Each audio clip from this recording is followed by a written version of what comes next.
Welcome to my YouTube channel. आज की video बहुत ही ख़ास वीडियो रहने वाली है, क्योंकि इस वीडियो के अंतर्गत हम कवर करने जा रहे हैं लेसन नंबर आपका फर्स्ट विज्ञान क्लास 10th के लिए। पार्ट आपका 1 रहेगा, चैप्टर नंबर आपका फर्स्ट रहेगा। ठीक, तो चैप्टर का नाम जो है वो है रासायनिक अपक्रिया एवं समीकरण। और इस लेसन के अंतर्गत हम जितने भी इम्पोर्टेंट नोट्स बन सकते हैं वो कवर करेंगे, और सेकंड पार्ट में हम जितने भी इम्पोर्टेंट क्वेश्चन जो परीक्षा में पूछे जा सकते हैं उन क्वेश्चनों को हम कवर करेंगे। तो आपका जो पार्ट है वो केमिकल रिएक्शन एंड इक्वेशन है, क्योंकि इसको हमने दो हिंदी और इंग्लिश में दोनों में वीडियो बनाई है, तो उसके अनुसार दोनों नाम हैं। तो चलते हैं बिना देरी के वीडियो की तरफ। तो यहाँ पर जो आपका चैप्टर है रासायनिक अपक्रियाएं एवं समीकरण अर्थात केमिकल रिएक्शन एंड इक्वेशंस, तो उसमें सबसे पहली आपकी हेडिंग है कि केमिकल रिएक्शन मतलब व्हाट इज़ केमिकल रिएक्शन। क्योंकि आप लोग केमिकल रिएक्शन के बारे में पढ़ रहे हैं तो आपको पता होना चाहिए केमिकल रिएक्शन क्या होता है। तो मैं आपको बता दूँ, बहुत छोटी सी परिभाषा है। तो जो डिफिनेशन है वो कह रही 2 या 2 से अधिक पदार्थ मिलकर कोई नया पदार्थ बनाएं उसे रासायनिक अपक्रिया कहते हैं। मतलब कहने का तात्पर्य सिंपल सी यही है कि जब 2 या 2 से अधिक पदार्थ मिल जाते हैं और कोई नई चीज़ बना लेते हैं तो वो रासायनिक अपक्रिया कहलाती है। चलिए एग्जांपल से अच्छे से समझ लेते हैं हम लोग। जैसे यहाँ पर हमने एग्जांपल दिया है, हाइड्रोजन प्लस ऑक्सीजन मिलकर जल वाटर का निर्माण करते हैं।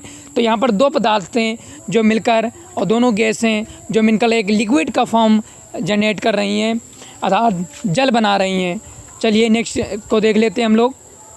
अब इसमें एक चीज़ देखिए जो बहुत अच्छी चीज़ है, इसको अगर अभी आप समझ जाएंगे तो आगे मतलब कन्फ्यूजन नहीं होगा आप लोगों को। रिएक्टेंट मतलब अभिकारक।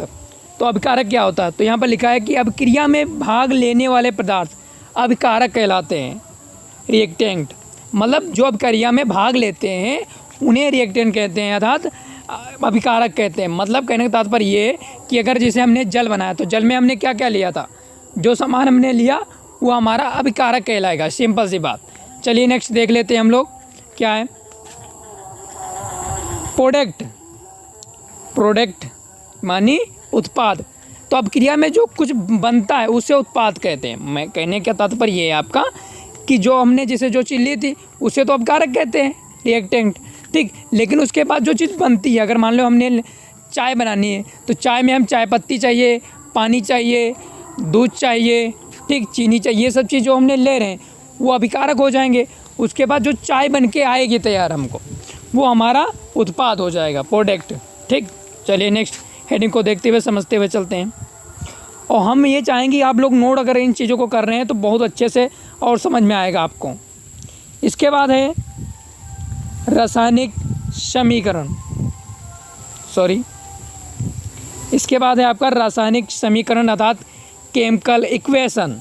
मतलब रासायनिक अपक्रिया तो समझ गए, अब केमिकल रिएक्शन के बारे में समझ लेते हैं। तो बहुत छोटी सी परिभाषा है कि रासायनिक अपक्रिया को जब हम सूत्र / संकेतों के द्वारा व्यक्त करते हैं उसे रासायनिक समीकरण कहते हैं। कहने का तात्पर्य जब हम किसी भी चीज़ को संकेतों या सूत्रों के अनुसार रखते हैं तो वो हमारा रासायनिक अब समीकरण हो जाता है अर्थात केमिकल इक्वेशन होता है। यहाँ पर एग्जांपल हमने दिया है, अच्छे से समझ लेते हैं हम लोग।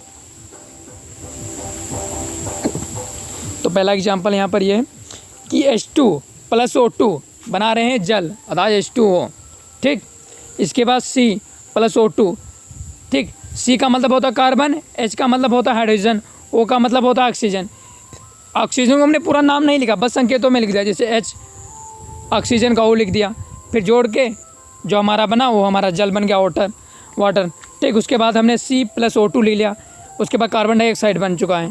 ठीक, इसी तरह हमने मैग्नीशियम ले लिया Mg, ठीक, + O2 बना के मैग्नीशियम ऑक्साइड बना दिया। यहाँ पर कार्बन डाइऑक्साइड बना, यहाँ पर जल बना, यहाँ पर मैग्नीशियम ऑक्साइड बन चुका है। चलिए नेक्स्ट चीज़ देखते हैं हम लोग। नेक्स्ट चीज़ जो हमारे पास है वो है कि रासायनिक अपक्रिया में प्रयोग होने वाले साइन, मतलब कौन से ऐसे चिन्ह हैं, वो कौन से साइन है जो यूज होते हैं। तो ठोस यस, मतलब जो सॉलिड चीज़ होगी उसे हम यस से प्रतीक कर दिखाएंगे। मतलब ठीक, जो द्रव होगी वो एल से होगी, एल फॉर लिक्विड होता है, और जो गैस चीज़ होगी उसे हम जी से प्रदर्शित करेंगे, अर्थात जी मतलब गैस। और जो हीट या उष्मा या ताप होगा उसे हम डेल्टा, इस डेल्टा का साइन है। और फिर जब उसके बाद आप क्रिया मतलब आप कारक लेते हैं उसके बाद जो साइन लगाते हैं उसे एरो बोलते हैं, ठीक। गैस का साइन ये होता है, ओके, ए क्यू मतलब जलीय विलयन होता है। और ये जो नीचे का लगता है इसको बोलते हैं प्रेसिपिटेट, ठीक। अब आगे हम लोग देख लेते हैं, ठीक।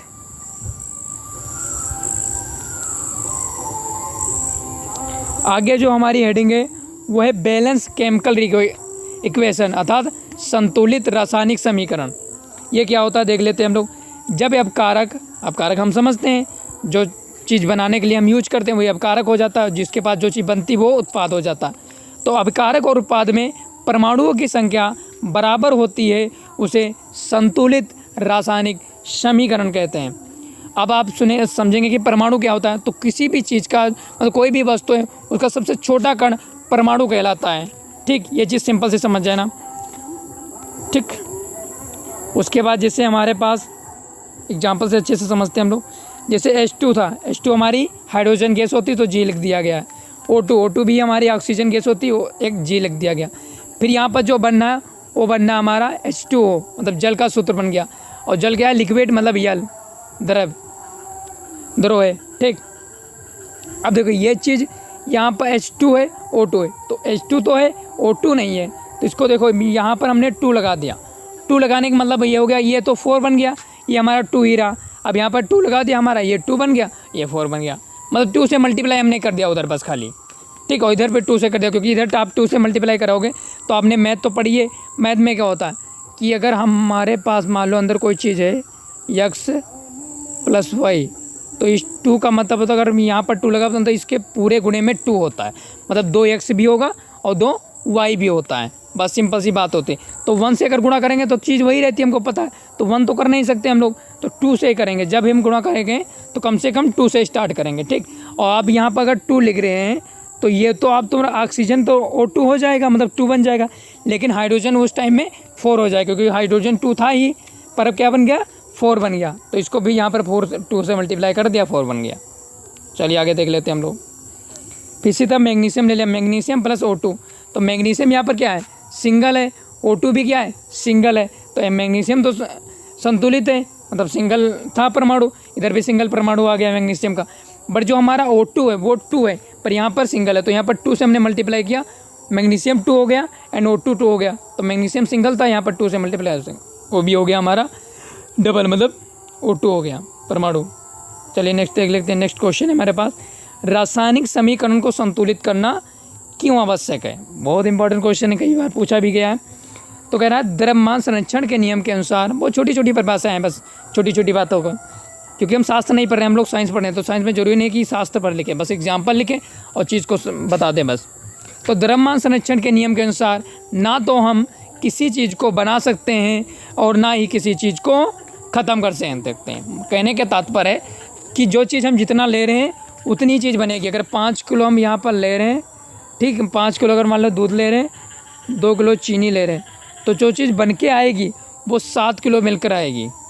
ये नहीं कि मतलब यहाँ 5 से 2 7 था और यहाँ बन गया हमारा 4, ये कम है। द्रव्यमान संरक्षण का नियम है कि जितना भार इधर है उतना भी भार उधर होगा, क्योंकि इक्वेशन को हम सॉल्व करें, इक्वेशन मैथ के अनुसार अगर समझे तो जितना इधर होता है बराबर उधर उतना ही होता है, ठीक। चलिए आगे देख लेते हैं हम लोग। संतुलित रासायनिक समीकरण के बाद जो हमारे पास समीकरण है वो है असंतुलित रासायनिक समीकरण, मतलब अनबैलेंस इक्वेशन, ठीक। तो इसमें भी छोटी सी 2 लाइनें हैं कि ऐसी क्रिया जिसमें परमाणुओं की संख्या बराबर ना हो उसे असंतुलित रासायनिक समीकरण कहते हैं, या कंकाली समीकरण के नाम से भी जाना जाता है। चलिए एग्जाम्पल से अच्छे से समझते हैं हम लोग। जैसे H2 + O2, अब यहाँ पर H भी 2 था, O2 भी 2 था परमाणु की संख्या, लेकिन यहाँ पर जब बन के आया तो खाली H2 बना है, वो सिंगल परमाणु है। ये क्या होगी, असंतुलित समीकरण हो गई। नेक्स्ट देखिए, यहाँ Mg1 है परमाणु एंड प्लस O2 O है, बट बन के आ रहा है MgO, मतलब मैग्नीशियम ऑक्साइड। आगे इन नामों को हम भी लिख लेंगे तो अच्छे से समझ जाएंगे। चलिए आगे देखते हैं हम लोग। अब इसके बाद इसके बाद है रासायनिक अपक्रिया के प्रकार, मतलब टाइप्स ऑफ केमिकल रिएक्शन।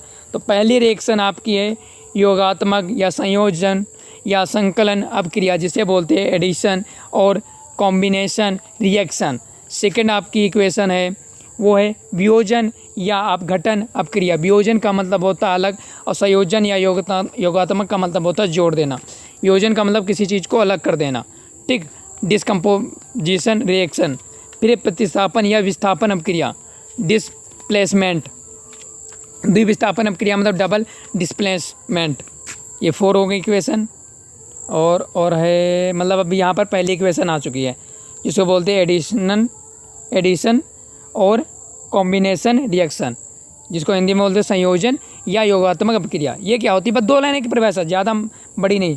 जब 2 या 2 से अधिक पदार्थ मिलकर एक पदार्थ बनाते हों, कहने का तात्पर्य मतलब 2 या 2 से अधिक पदार्थ मिल जाएं और किसी एक चीज़ को बना दें, वही क्या होती है? संयोजन अपक्रिया होती है। जैसे A+B बराबर बना क्या रहा है? AB, मतलब एक ही चीज़ बना रहे हैं। जैसे अगर हम चाय बनाते हैं तो चाय में हम बहुत चीज़ डालते हैं, जैसे दूध, चाय पत्ती, पानी, चीनी, अदरक, लोग मतलब बहुत चीज़ डाल देते हैं, लेकिन बनती क्या चीज़? एक ही चीज़ बनती है, वो बनती चाय खाली। ठीक उसी प्रकार से अब एग्जाम्पल से अच्छे से समझ लेते हैं हम लोग। तो पहला एग्जाम्पल हमारे पास दिया H2 + O2, मतलब बन के हमारा H2O बना, मतलब एक ही चीज़ बना, जल ही बना। चीज़ तो 2 थी पर मिला हमें क्या? एक ही। वो क्या मिला? वाटर। चलिए आगे एग्जाम्पल से और समझ लेते हैं हम लोग। तो आगे एग्जाम्पल जो है वो है CaO। सी होता है कैल्शियम का, O होता है ऑक्साइड, मतलब कैल्शियम ऑक्साइड है, और प्लस H2O है। सो ये जो रिएक्शन कर रहे हैं वो बना रहे हैं कैल्शियम हाइड्रोक्साइड, मतलब एक ही चीज़ बना रहे हैं, सॉरी, ठीक, मतलब एक ही चीज़ का निर्माण कर रहे हैं।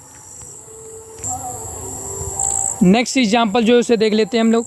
यहाँ पर C अर्थात कार्बन और O2 मतलब ऑक्सीजन मिलकर बना क्या रहे हैं? एक ही चीज़ बना रहे हैं, कार्बन डाइऑक्साइड। नेक्स्ट एग्जाम्पल हमारा क्या है? तो नेक्स्ट एग्जाम्पल है Na + O2, ठीक, मतलब सोडियम + ऑक्सीजन क्या बना रहे हैं? Sodium oxide. नेक्स्ट एग्जाम्पल है S मतलब सल्फ़र। सल्फ़र हमारा ठोस होता है इसीलिए S भी लिखा है बीच में भी।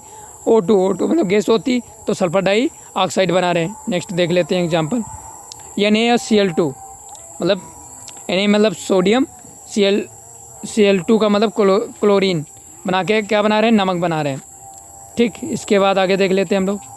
तो आगे हमारा एग्जाम्पल है Mg + O2, बना रहे हैं मैग्नीशियम ऑक्साइड। उसके बाद जो हमारी एक रिएक्शन आ गई है वो इम्पोर्टेंट है, ऊष्माक्षेपी रिएक्शन, एक्सोथर्मिक रिएक्शन जिसको बोलते हैं। ठीक, तो इसके बारे में पढ़ लेते हैं हम लोग। वह अपक्रिया जिसमें ऊष्मा उत्पन्न हो, मतलब ऐसी रिएक्शन करवाओ जिसमें ऊष्मा क्या हो? उत्पन्न हो। एग्जाम्पल से अच्छे से समझेंगे हम उसको। तो पहला एग्जाम्पल है CO2, मतलब carbon + O2 oxygen, carbon dioxide plus ऊष्मा अर्थात हीट बन रही है। ठीक, सेकंड से CH4 जिसको मीथेन बोलते हैं। O2 मतलब ऑक्सीजन होता है हमारा, तो हमारा फिर बनेगा कार्बन डाइऑक्साइड प्लस जल बनेगा जो लिक्विड फॉर्म में होता है, और ऊष्मा मतलब हीट निकलेगी। नेक्स्ट एग्जांपल देख लेते हैं हम लोग। नेक्स्ट एग्जांपल है COO, मतलब कैल्शियम ऑक्साइड, जो बिना बुझा चूना के नाम से जाना जाता है। और इधर हमारा बनना है प्लस जल में अगर हम डाल लें बिना बुझा हुआ चूना, जिसे कैल्शियम ऑक्साइड बोलते हैं, अगर जल में आप डालेंगे तो बनाएगा CaOH का होल ट्वाइस, मतलब बुझा हुआ चूना, कैल्शियम हाइड्रोक्साइड, और हीट निकालेगा। ठीक, चलिए इसके बाद नेक्स्ट इक्वेशन जो है आपकी अभिक्रिया, ठीक, वो है एंडोथर्मिक रिएक्शन, जिसको ऊष्मा सोपी कहते हैं, मतलब जिसमें ऊष्मा अवशोषित या खींच ली जाए एक तरह से। ठीक, तो इसकी डिफिनेशन भी कहती है ऐसी अभिक्रिया जिसमें ऊष्मा अवशोषित होती हो। जैसे एग्जांपल N2 मतलब नाइट्रोजन और ऑक्सीजन, हीट क्या है? गर्म करके 2N2O मतलब नाइट्रिक ऑक्साइड बना रही है। ठीक, नेक्स्ट एग्जांपल जो है हमारा वो है कैल्शियम कार्बोनेट, कैल्शियम कार्बोनेट जिसे चूना पत्थर के नाम से जाना जाता है, CaCO3 कैल्शियम कार्बोनेट होता है जो रिएक्शन करा रहा है, CaO जो सॉलिड है अर्थात कैल्शियम ऑक्साइड है, और CO2 मतलब कार्बन डाइऑक्साइड बुझा हुआ चूना। इसके बाद जो इम्पोर्टेंट इक्वेशन आ गई है वियोजन अपक्रिया अर्थात डिस्कम्पोजिशन रिएक्शन।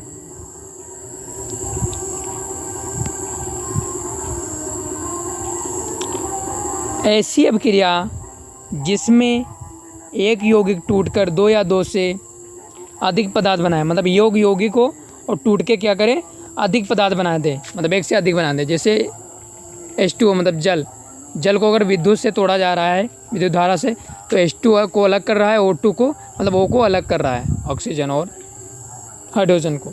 इसलिए कार्बन डाई को भी अगर तोड़ा जाए तो वो C को अलग कर देगी और O2 को अलग कर देगी। इसी के आधार पर जो वियोजन अपक्रिया है वो 3 भागों में बटी है। ताप के अनुसार मतलब हीट के अनुसार टूट सकती है, कोई चीज़ टूट सकता है या विद्युत धारा या करंट के द्वारा तोड़ सकता है या प्रकाश की गर्मी की वजह से तोड़ सकता है। तो पहली जो है आपकी वो है ताप अपघटन। ये इक्वेशन देख लेते हैं हम लोग, समीकरण ये क्या है। तो ये कहती है कि ऐसी अपक्रिया जिसमें पदार्थ को गर्म करके अलग किया जाता हो, मतलब ऐसी अपक्रिया जिसके द्वारा पदार्थ को अलग किया जाता हो।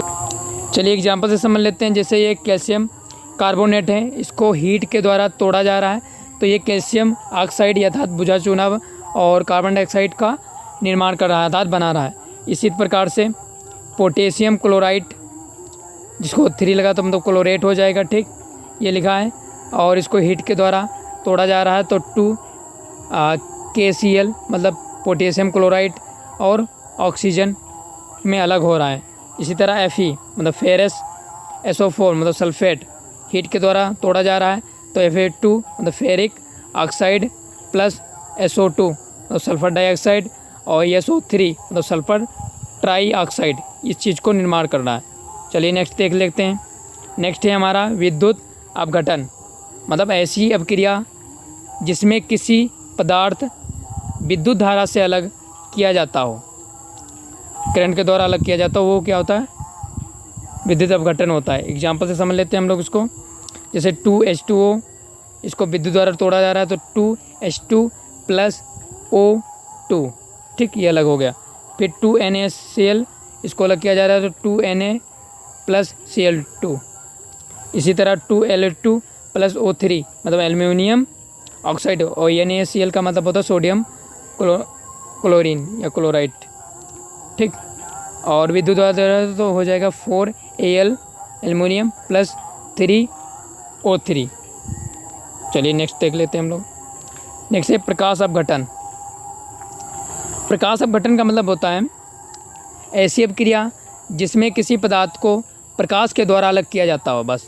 जैसे 2Ag का मतलब होता है सिल्वर, Br ब्रोमाइड, ठीक इसको प्रकाश के द्वारा तोड़ा जा रहा है तो 2Ag plus Br2 silver grey बोलते हैं, और ब्रोमीन लाल वाप्स, ठीक ये सफ़ेद के कलर टाइप से होती है, ठीक।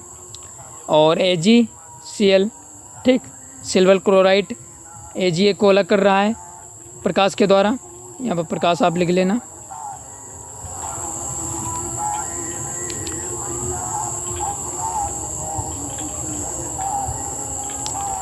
Ag मतलब सिल्वर को अलग कर रहा है, क्लोराइड को अलग कर रहा है। चलिए नेक्स्ट अब देखते हैं हम। अगली जो हमारी अपक्रिया है रिएक्शन वो है विस्थापन अपक्रिया, डिस्प्लेसमेंट रिएक्शन। तो इसको हमने 2 परिभाषाएं लिखी इसमें। पहली है कि वह अपक्रिया जिसमें एक तत्व किसी यौगिक में दूसरे तत्व का स्थान लेता हो, ठीक छोटी सी परिभाषा, या इसको हम दूसरी परिभाषा कह सकते हैं वह अपक्रिया जिसमें अधिक क्रियाशील तत्व कम क्रियाशील तत्व को हटा देता है, वहाँ अपना स्थान ग्रहण कर लेता है। तो कम क्रियाशील तत्व को सब समझेंगे हम अच्छे से। जैसे पहली चीज़ यहाँ पर दी है तो ये हमारा जो है ये जितने ऊपर हैं ये क्रियाशील तत्व हैं, जैसे कि पोटेशियम,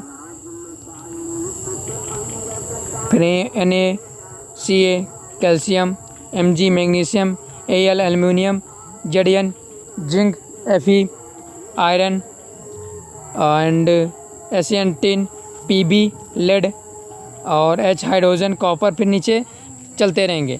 तो यहाँ पर आप एग्जाम्पल से समझेंगे हम लोग CuSO4। अब Cu जो है हमारा नीचे मिलता है, मतलब हाइड्रोजन के डाउन में होता है, लेकिन यहाँ पर अगर आप देखेंगे तो मैग्नीशियम जो ऊपर है, ठीक। तो अब क्या करेगा, ये मैग्नीशियम अपनी CO को हटा देगा और मैग्नीशियम अपने जगह स्थान ग्रहण कर लेगा और CO को बाहर कर देगा। मतलब क्योंकि Mg जो है, मैग्नीशियम जो है, जो हमारा मैग्नीशियम है वो अधिक क्रियाशील तत्व है, और जबकि CO जो है कॉपर आपका कम क्रियाशील तत्व, इसलिए उसको अलग कर दिया, उसने हटा दिया। चलिए आगे देख लेते हैं हम लोग। फिर दूसरा है Z, मतलब जिंक, और H2SO4। अब इस बार Hb क्या है, डाउन में था, अभी हमने देखा था, यहाँ पर देख लीजिए डाउन में है सबसे लास्ट में। इसको नीचे कर लेते हैं थोड़ा सा, अब सही रहेगा।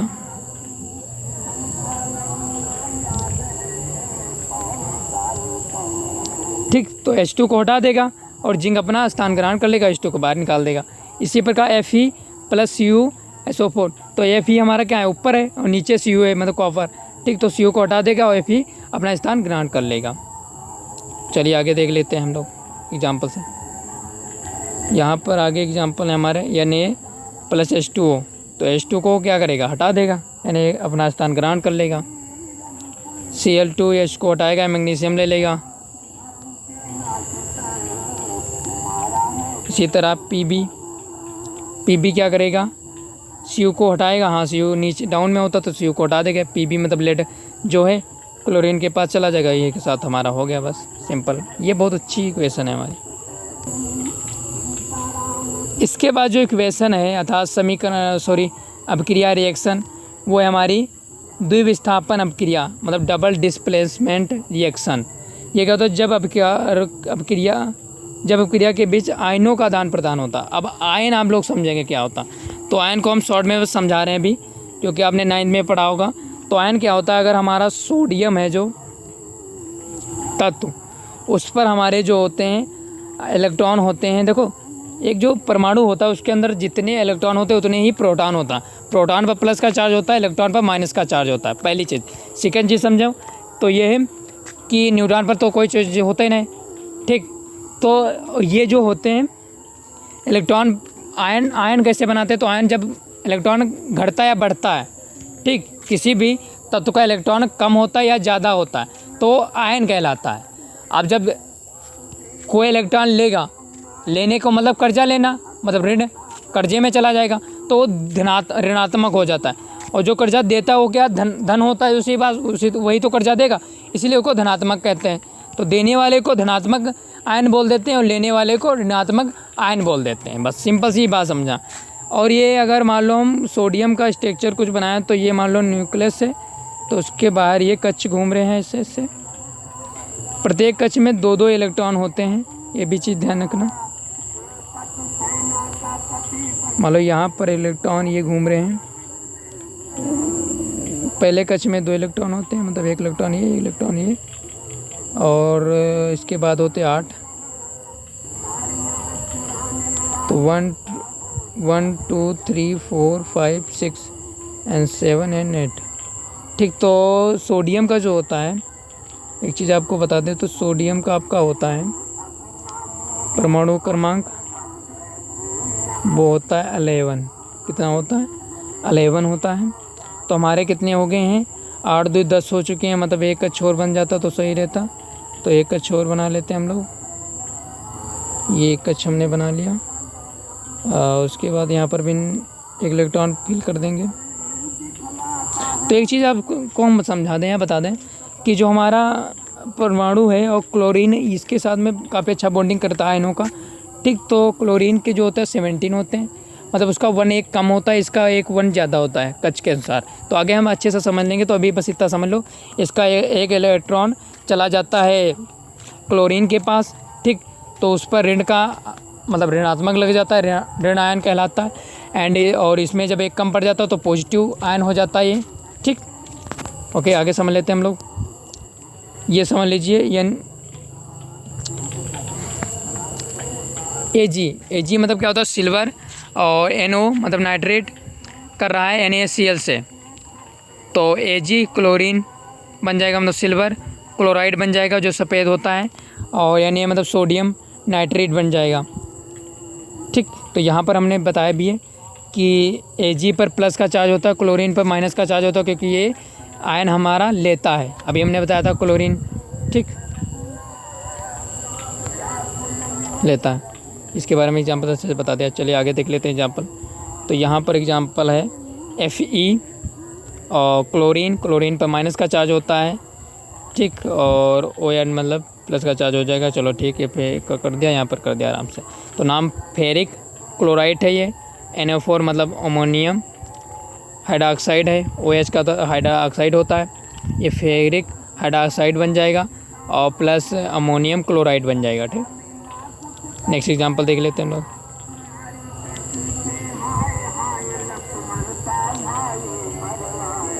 बेरिलियम क्लोराइड और Na2SO4 सोडियम सल्फेट, जो बेरिलियम सल्फेट प्लस NaCl मतलब सोडियम क्लोराइड।